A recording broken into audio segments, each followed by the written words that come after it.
Hello and welcome. You want to speak English faster. You want to understand without delay. But every time you listen, your brain goes back to your first language. You translate, you pause, you feel slow. This is normal. Every learner does it.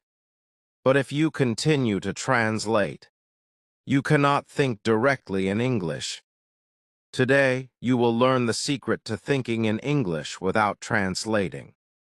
Step by step, you will discover how your brain changes. You will see how simple words, small sentences, and daily practice help you stop translation. By the end of this journey, you will think in English naturally. You will speak with confidence, and you will feel free in English. Chapter 1: Why You Translate. You learn English every day. You listen, you read, and you speak. But often you do not think directly in English. You think in your first language. You change English words into your language.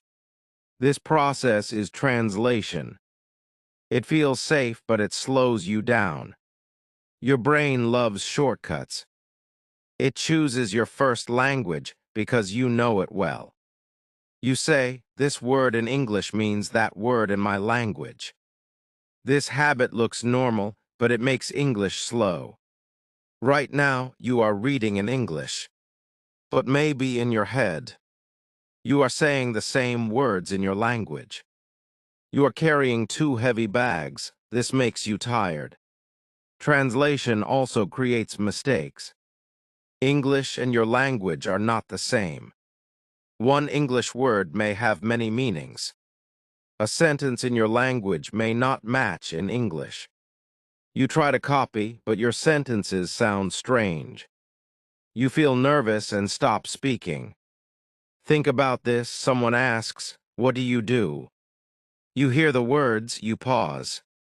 You translate, finally you answer. But it is late, the moment feels heavy. This is the trap. Translation looks helpful, but it is not. You lose speed, you lose confidence. Here is the truth. You do not need to translate. You already know many English words. You have practiced, you have built memory. You are creating a small English world in your brain. It is growing every day. You are learning new words. You are using them in small sentences. You have already started thinking in English, even if you do not notice. You have been learning for many months or years. You have been watching movies, reading stories, and listening to songs. All this time, your brain has been building an English map. So why do you still translate? Because your old habit is strong. You have used your first language since childhood. But now you are training a new habit. You are teaching your brain to think directly in English. Translation is normal at the beginning, but it is not your future. Your future is clear. You think in English, you speak in English, and you live in English. Chapter 2: The Problem with Translation. You translate because you think it helps. You believe it makes English clear. But translation is not your friend. It is a wall between you and English. When you translate, you lose time. You hear a question, you stop. You change it into your first language, then you make an answer. Then you change it back into English. By the time you speak, the moment is gone. You are living in the present, but your brain is living in the past. While people are talking, you are busy with old words. You cannot follow fast conversations. You feel stressed. Translation also causes mistakes. English does not follow the same rules as your language. One English word may have many meanings. A sentence in your language may not match. When you copy, your English sounds strange. People understand you, but it does not sound natural. Right now, you are reading in English. But if you translate every line, You are not really reading English.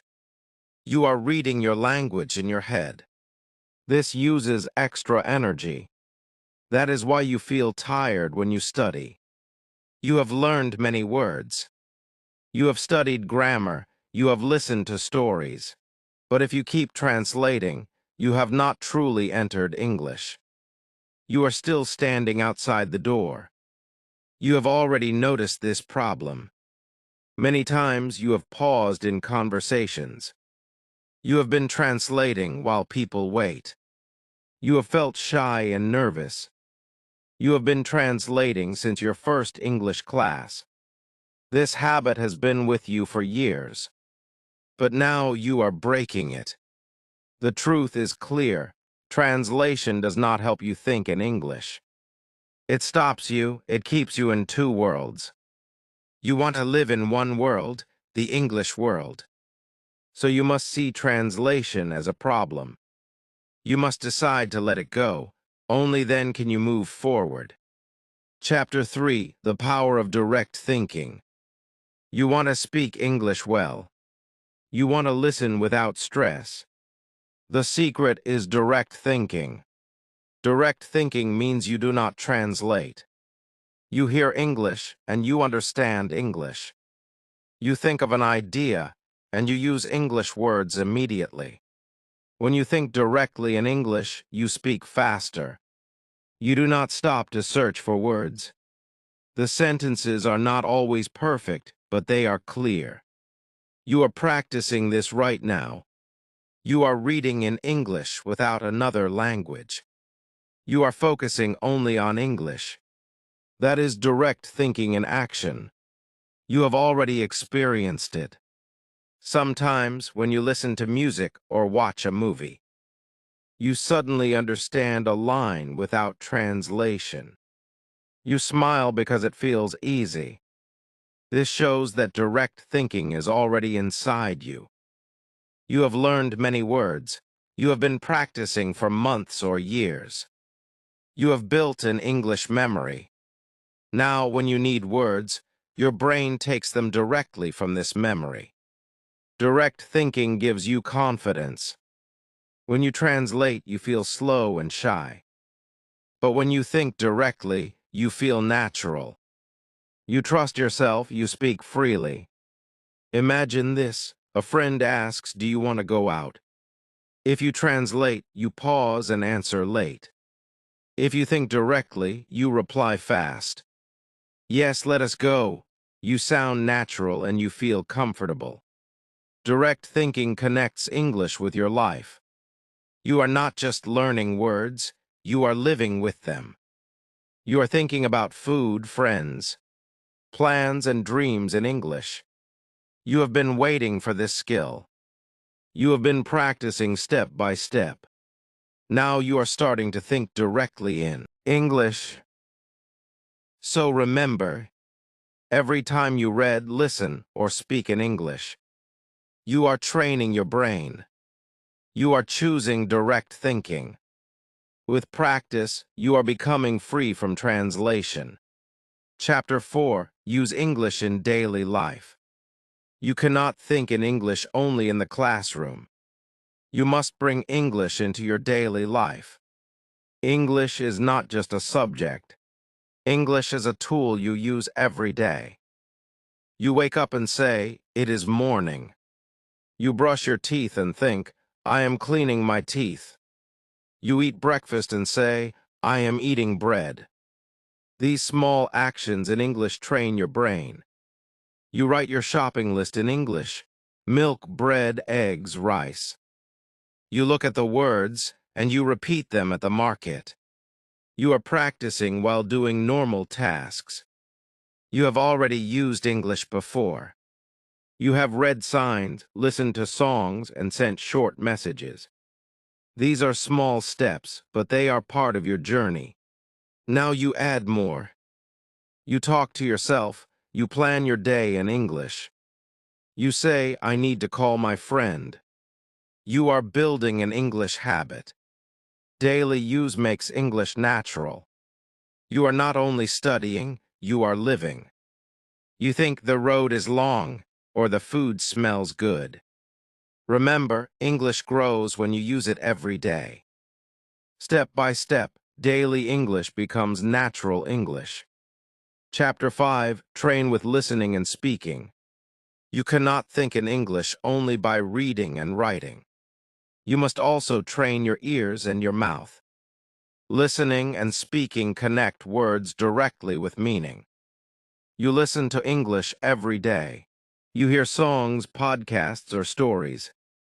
Your brain is learning. It connects sound with idea. You are not translating, you are understanding. You speak out loud, you repeat the words you hear. This activity is called shadowing. You listen and copy at the same time. You train your brain and mouth together. You are building speed and courage. You have already listened to teachers, movies, and music. These moments have trained your ears. You have been improving without noticing. You are speaking now maybe softly. I am learning. I understand. You are using your voice. When you listen, you hear rhythm. English has music. You copy it and your speech sounds natural. When you speak, you feel energy. Your mouth and tongue learn new shapes. Your voice becomes strong. Listening and speaking also give you confidence. You answer faster, you feel free. Step by step, you are thinking in English naturally.